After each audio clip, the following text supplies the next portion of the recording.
The video shows the district attorney very upset. It was Monday, and she blamed it on a long day dealing with multiple murders that had happened over the weekend. But it also shows that she refused to listen to police commands over and over again. She mentioned her job title over and over again. And when you hear the name Dennis, that's the Webster police chief. She mentions his name. And when you see Doorley on the phone, that's her calling and talking to the chief. Sorry, I'm the DA. I was going 55 coming home from work. 55 and a 35. I don't really care. Okay. So you can call Dennis.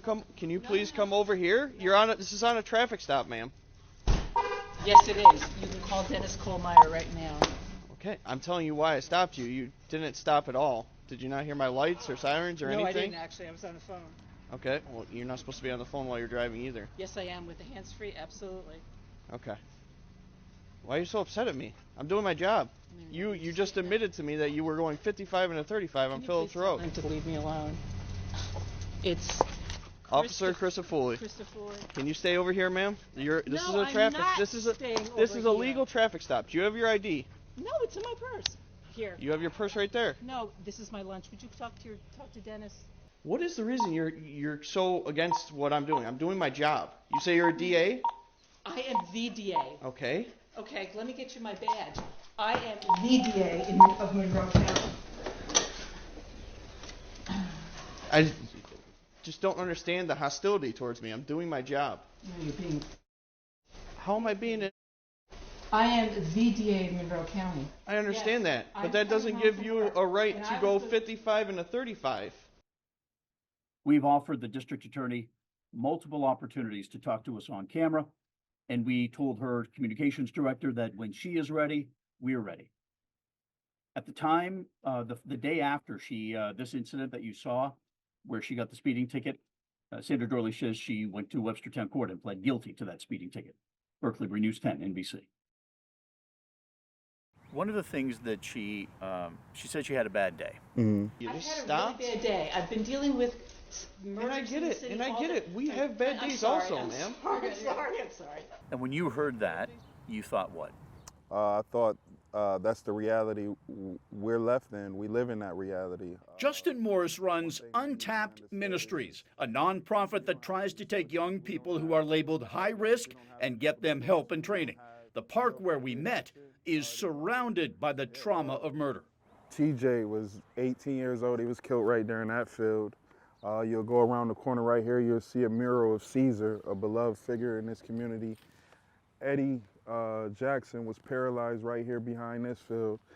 Those murders that Justin mentioned are memorialized here in a mural on the side of a corner store. And here on Central Park, a taxi driver was executed. That is one of the 3 murders the district attorney was dealing with the day of her traffic stop. One thing that needs to be understood, this is our community, and when things like that happen, we don't get to escape.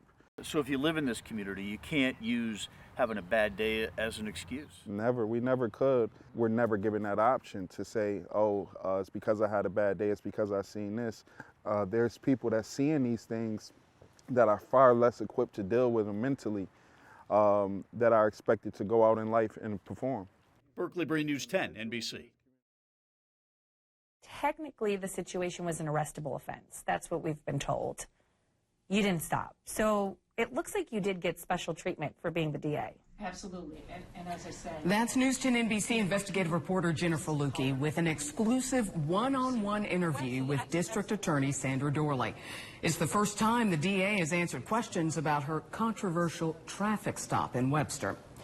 Body-worn camera video from that incident has now been seen millions of times all around the world. We're dedicating the entire first segment of our 6 p.m. broadcast to showing you as much from this interview as we can. As News 10 NBC's Jennifer Lukey shows us, no question was off limits. So, Sandra, I'm going to start with a question I think everybody wants to know. Sure. Why didn't you stop? I have no good answer for that. I regret what I did. I am sorry for what I did. If I could go back in time, I certainly would handle the situation a lot differently. What were you hoping to achieve by calling the police chief 3 times during that incident? So the context is, you know what, I work with law enforcement every single day. I have every single chief's cell phone, in my phone. When I realized that the officer was attempting to pull me over, I wanted to make sure by calling the chief that he knew it was me and that I wasn't a threat. That first call lasted approximately 18 seconds. Can I tell you exactly what was said in it? You know, I don't remember. Was that the wrong decision? Obviously, yes, it was wrong. You were trying to get out of the ticket. At that point, I wanted the officer to know that I was not a threat, and I'm sorry for that.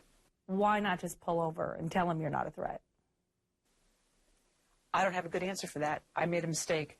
I was not thinking clearly. It all happened so fast. You told the officer to, quote, get out of my house when he followed you home. You resisted his commands.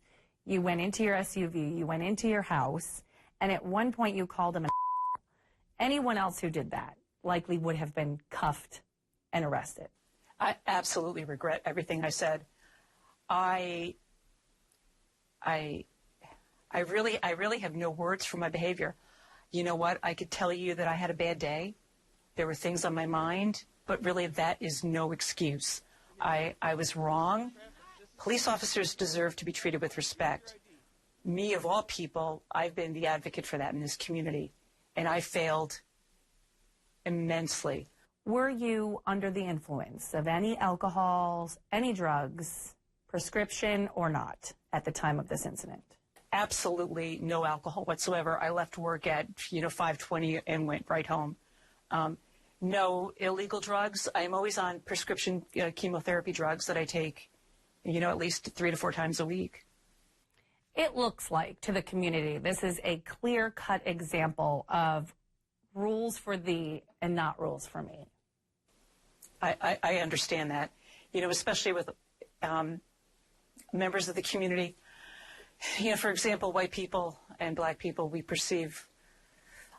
I submit law enforcement differently, the criminal justice system differently. But all I can tell you is, as a DA, what I perceived.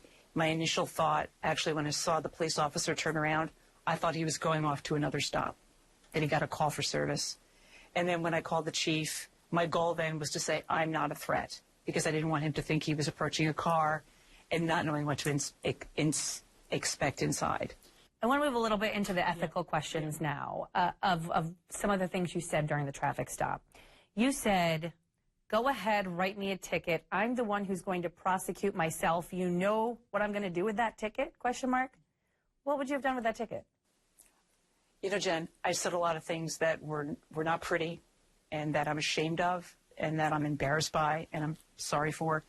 But I sent the ticket in by 1 o'clock the following day and pled guilty because I was speeding. I think people might hear you say that and they might say, gee, have you ever fixed a ticket for yourself or someone else before? Absolutely not. I've been in local courts, helping because we've had a DA shortage. And when citizens come into, the court that I was in, I would give them parking tickets and speeding tickets if they took a defensive driving class. So technically, I guess I have given offers to people out there. I wasn't even going to get a special prosecutor and ask for that courtesy for myself. I was just going to, take my lumps and pay my ticket. I had a clean license. So we sort of got tipped off on this early last week, and we started making some calls. Your statement comes out, and your statement says, I had no intention of using my position for a benefit, and no one is above the law. Yet it very clearly looked like in that video you thought you were above the law. Did you not think that the body camera video was going to come out? The first statement went out for the sake of transparency. I wanted to make sure that I was being transparent in what I did. I've always been very clear about, what I've done in this office. At that point, I wasn't even thinking about the body-worn camera. I just wanted to make sure that it was out there that I got pulled over by the Webster police, and I got a speeding ticket, and I had pled guilty to it.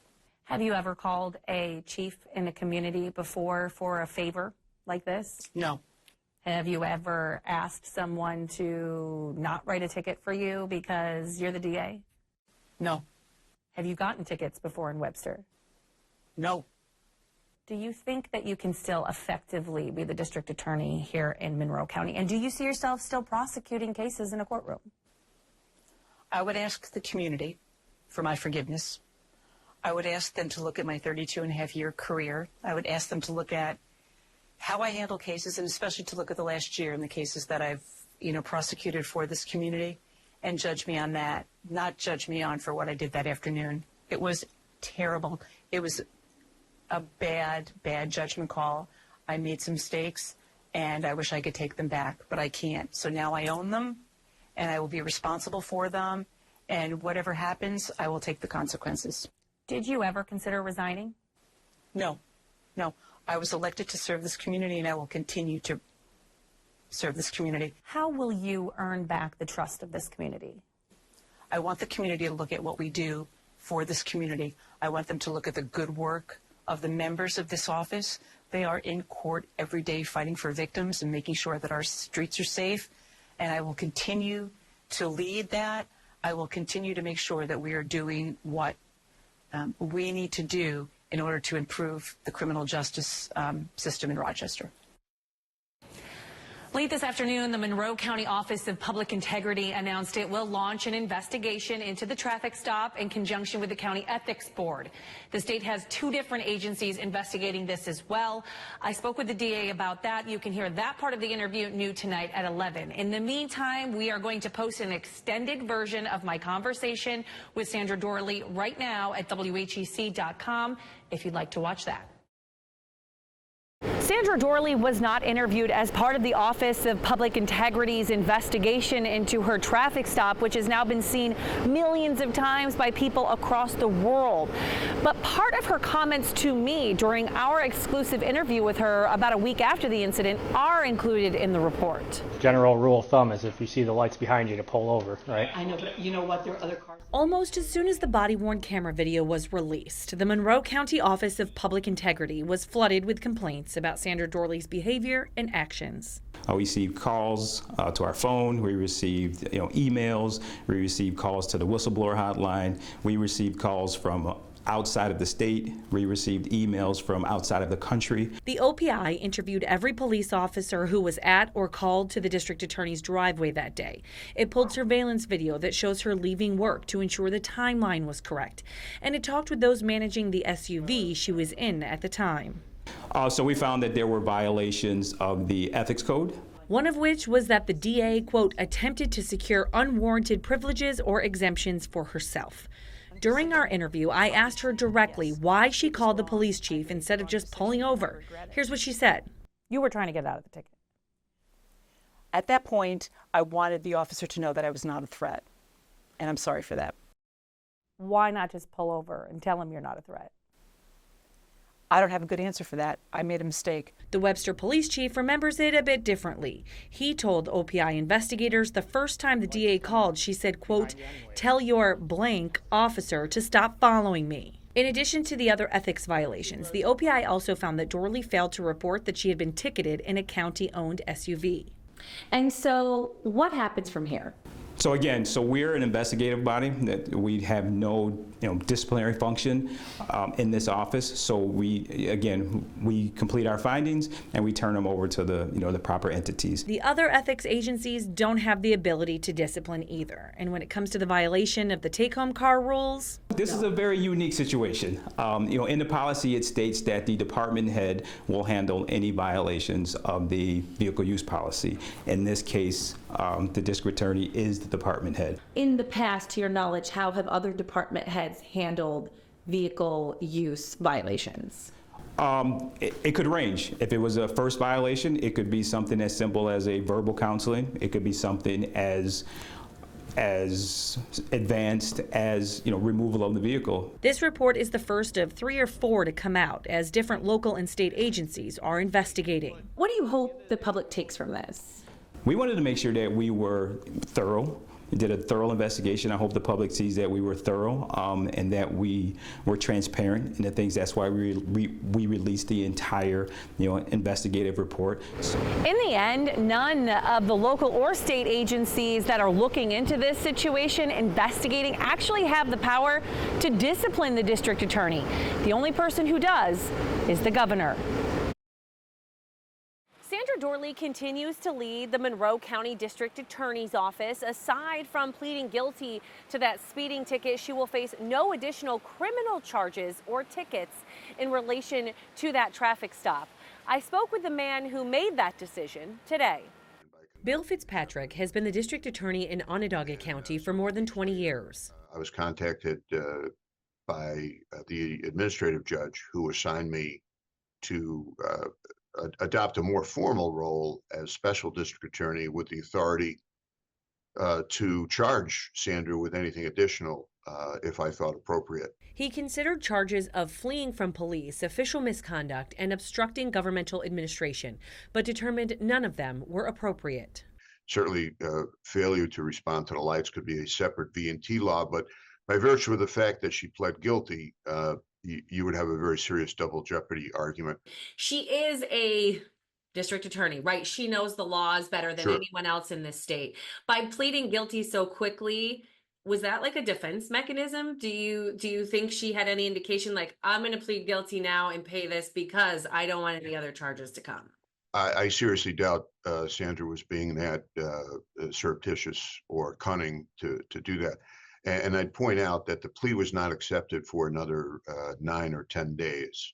So that if someone in Webster or if someone in Monroe County had smelled a rat here and said, hey, you know, something is amiss, they certainly could have petitioned the court. For our viewers who might see this and say, well, is it really fair that someone who knows Sandra and someone who does the same job as Sandra and someone who has known her for years did this investigation? How do you answer that? Well, first of all, it's a very fair question. And there are a limited pool of district attorneys in the state that could have conducted the investigation with a degree of credibility. I'm 100% certain that any fair-minded, open-minded person is going to look at this and come to the same conclusion that I did. And I guess I want to be clear here too, and you were very clear in your letter. You're not looking at the ethical side of things. You are solely looking at the criminal side of things. That's correct. You know, unethical conduct is not necessarily criminal conduct. There are a lot of lawyers can be disciplined for non-criminal activity that falls into the unethical range. And, you know, being rude and obnoxious is not a crime. Otherwise, we'd have to build several thousand more prisons in the U.S. So that wasn't my goal, as I understood it from the judge.